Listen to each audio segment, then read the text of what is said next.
Welcome to rSlash Relationship Advice, where OP finds out that her husband has been having an affair. I'm a 22-year-old girl, and my 31-year-old boyfriend of 3 years won't stop using dating apps. I think it's time for me to leave.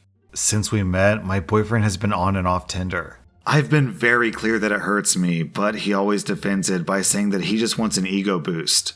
A few months ago, we had a major argument about it where I threatened to leave, and I honestly thought that was going to be the end of it. I was pretty naive, really. Also, I should note that his ex before me left for this very reason. I feel like an idiot for thinking that he'd ever change. Today I woke up and realized that he'd been using my phone and his email was logged in. I noticed that he'd gotten an email from an app called Hinge. Just to give you an idea of the kind of app this is, the description read, "The app that was designed to be deleted." Great. My stomach instantly dropped. I logged into it with his phone number, and he had put up profile pictures of him that I had taken while we were on dates together. In his description, he's got things like, "We'll get along if you like Chinese and have a dog, if you're silly and comfortable and overshare." He also put in a strict preference that he wants to be matched with Hindus and Muslims only. I am a white British girl. I knew something was going on yesterday, but I wasn't sure what. He was acting differently, and it was making me so anxious. He had the nerve to tell me that I must just be hormonal. I think the worst part is his reaction to all of this. He heard me crying, acted concerned, and then saw me with his phone, at which point he just took his phone from me and went back to bed. That was about an hour ago, and the only interaction I've had with him since then was him asking me to open the bathroom door. Not to see if I was okay, but because he had to pee. This post sounds like a joke at this point. I'm obviously hurt by the fact that he's on this thing, but I think that I'm more shocked by his total lack of guilt or response at me being upset. I'm so angry, and there's nothing I can do with it. I'm so embarrassed about the situation that I don't even want to tell my friends or family how he's treated me. And I can't even talk to him about it because he's refusing to address that anything's wrong. He's still in bed. I don't know what to do. He's brought my self-esteem down so much that I feel like I can't live without him, but I know that I can't stay in this situation. Should I even bother trying to talk to him, or should I just leave? I've taken screenshots of everything, and initially I was going to send them to his family, but I thought against it. The thing is, if I leave, there's literally zero consequences for him. He gets what he wants. He gets the freedom to go on random dates with no guilt. It just seems so effing unfair that I'm the one left heartbroken and he gets to party it up. I know that the majority of replies are going to tell me to leave, and I can't argue with you there. But how do I quell this need for closure and revenge? And then OP posted an update. So within an hour after I'd initially written that post, I got myself and my stuff together, packed it in my car, and left. It felt impossible. There was a lot of stuff and I was a wreck, but I managed it in the end. The whole time, he was just laying in bed pretending to be asleep, which made me angry more than anything. I felt like he couldn't care less. We'd been living together for 2 years, but fortunately in September I decided to get my own student apartment. Obviously I knew that things weren't going well, and thank God I made that decision because now I have a place to stay.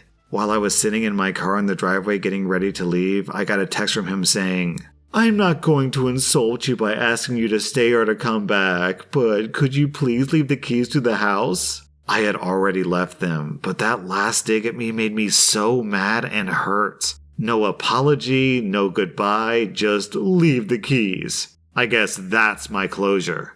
You know, sometimes I think to myself that I wish we had some sort of relationship court. I mean, I don't know how something like that would work. It's way too ridiculous to ever implement, but it just feels so unfair. I mean, look at it this way. If you go to work and you work for an hour and they don't pay you, that's considered wage theft, and you can literally take your employers to court and sue them for that hour of work that you should have been paid. And the courts will agree with you, right? Like if you work when you're supposed to be paid and you don't get paid, then they give you the money, right? But conversely, if you invest your heart and soul and just everything into a relationship with someone, and you spend 2 or 3 years of your life building a relationship with this person, and then at the end of it, they just throw it away by cheating on someone and just treating you like garbage, you have no recompense. There's nothing you can do. So, it feels like there should be some sort of court where you could take your douchey ex to court and be like, Well, Your Honor, she cheated on me, and she told all of her friends that I was terrible in bed, when in fact, I'm great in bed.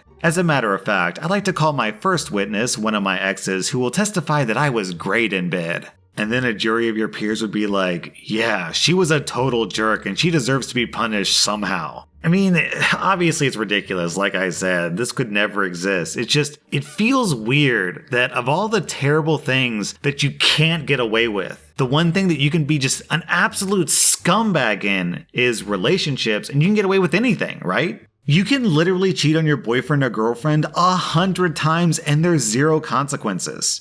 But if you go 5 miles over the speed limit, you get a ticket? I don't know, it just feels so weird to me.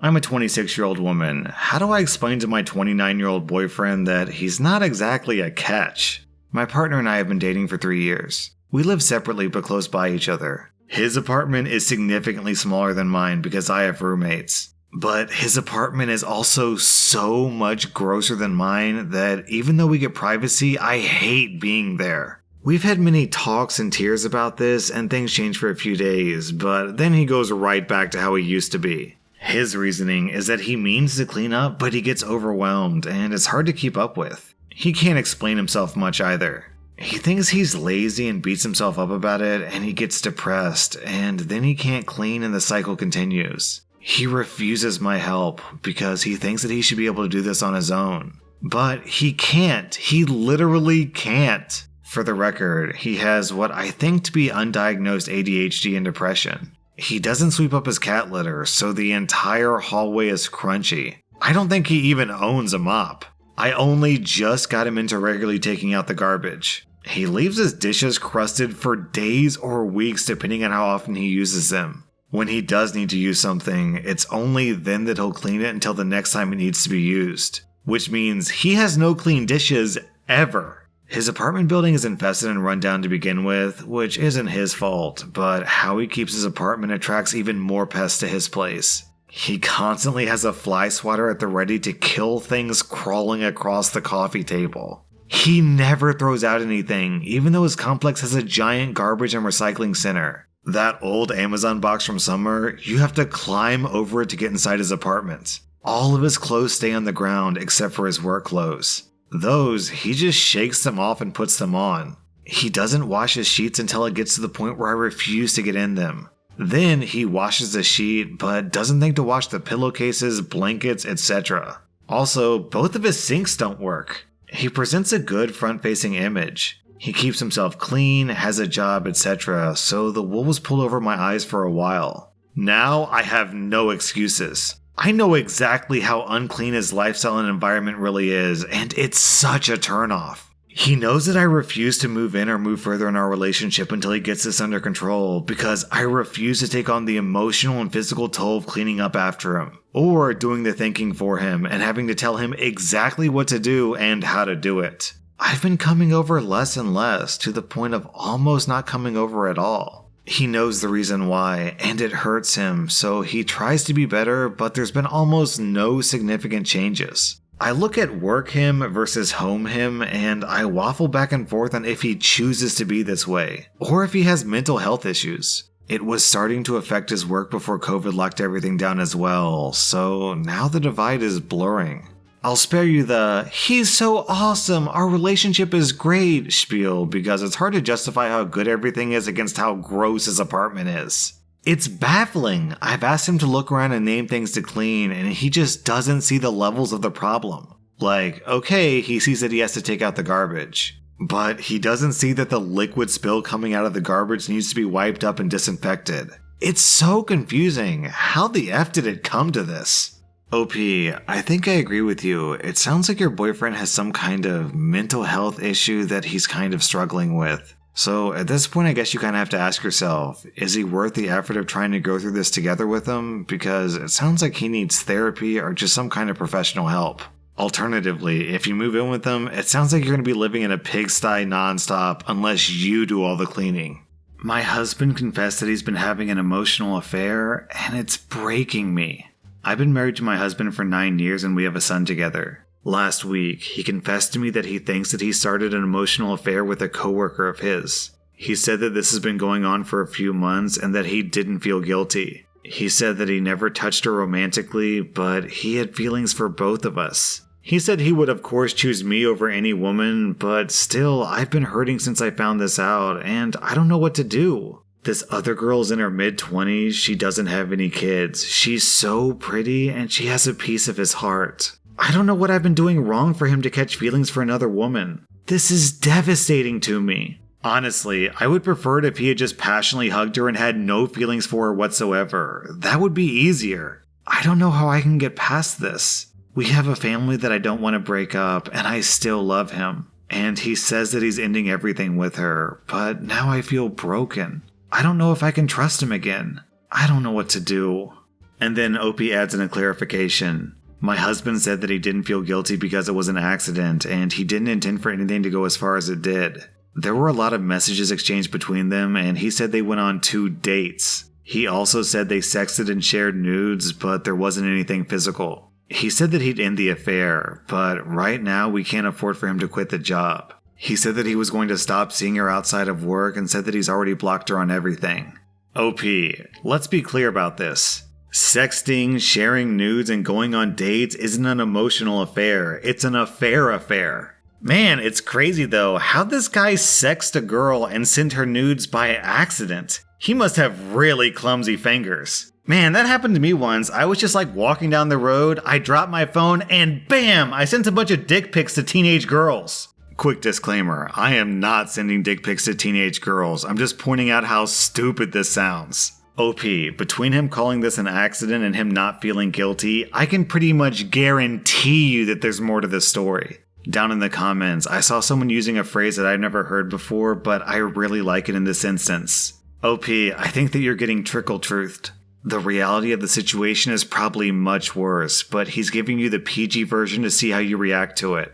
I'm a 24-year-old guy, and I don't want to come off as weird to my guardian angel, a 40-year-old guy.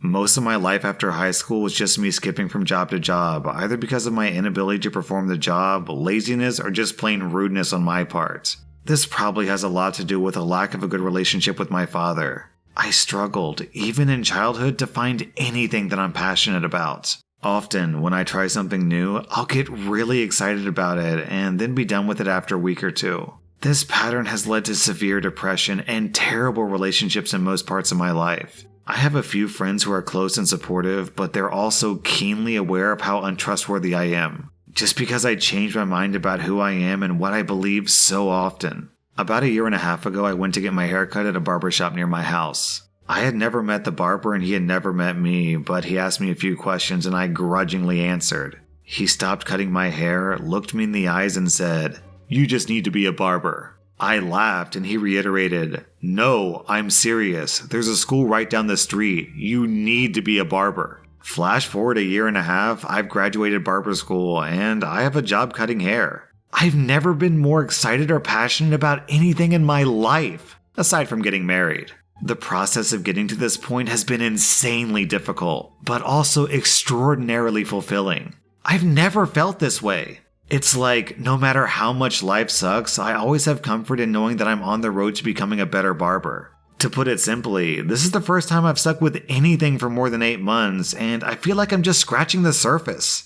During every step of the process of becoming a barber, this man has been like a guardian angel. He not only directed me to the school, but somehow got my tuition rate lowered by speaking with the school owner without my knowledge. He encouraged me every time that I felt unsure or afraid, and he let me stay next to him for hours on end at his shop. And he taught me everything that I didn't learn at school, like his tricks of the trade and special secrets that he's learned over the years. My wife was ready to divorce me, but this man and his wife counseled us and helped us make it through that year of barber school. And the icing on the cake, he secured a job for me cutting right next to him at his brother's barbershop. This is just a sampling of the pure graciousness this person has shown me. Every time I'm around him, I want to express to him how thankful I am and how I just want to make him proud.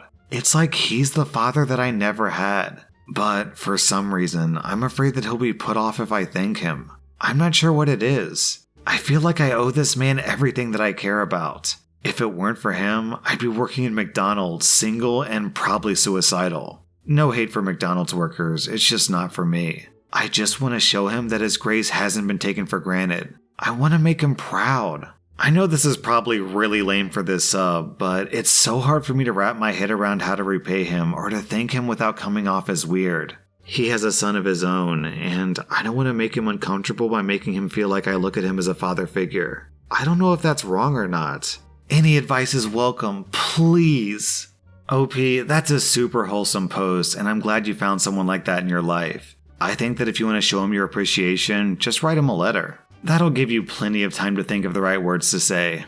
That was r/relationship advice, and if you like this content, check out my podcast where I publish the exact same episodes. Also, hit that subscribe button because I put out new Reddit videos every single day.